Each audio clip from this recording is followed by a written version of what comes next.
Moving on. Yesterday, officials from Denmark and Greenland walked into the White House hoping for clarity. They walked out with confirmation the United States has not dropped its demands on Greenland. After meeting President Trump's team in Washington, the Danish and Greenlandic foreign ministers described the talks as constructive, diplomatic and civil. But behind those niceties, the disagreement was unmistakable. They said Greenland's territorial integrity is a red line. Denmark's foreign minister was blunt. He said it was absolutely not necessary for the United States to seize Greenland. And yet, he admitted they failed to change the American position. According to him, Trump still wants Greenland, and Denmark made it clear that is not in the interest of the Danish kingdom. We didn't manage to change the American position. It's clear that the president has this wish of conquering over Greenland. We made it very, very clear that this is not in the interest of the kingdom. There's a government in Greenland with support from 3/4 of the Greenlandic population. The premier made it very, very clear yesterday that Greenland, for the time being and for foreseeable future, will remain within the kingdom of Denmark. Well, the talks brought together Denmark, Greenland and top American officials. Secretary of State Marco Rubio and Vice President J.D. Vance were the hosts. The meeting ended after nearly an hour, but there was no breakthrough or retreat.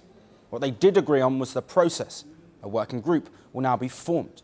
Its tasks would be to address American security concerns without crossing Denmark's red lines. We have decided to form a high-level working group to explore if we can find a common way forward. The group, in our view, should focus on how to address the American security concerns, while at the same time respecting the red lines of the Kingdom of Denmark.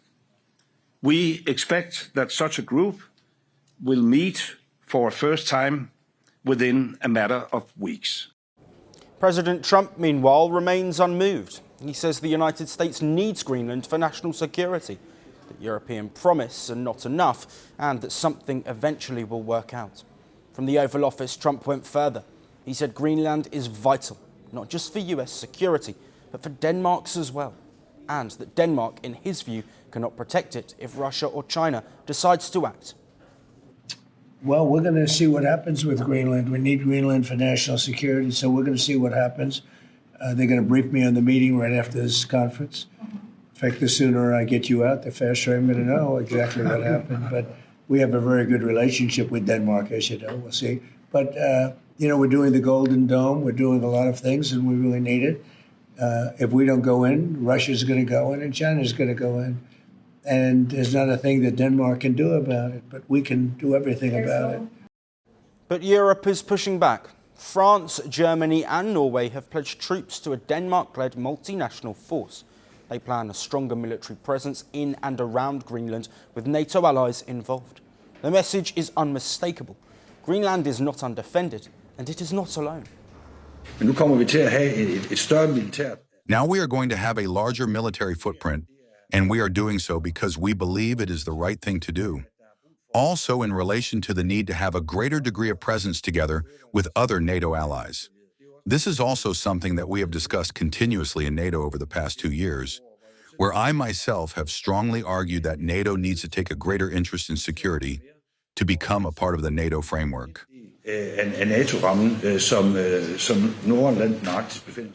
NATO countries often train together.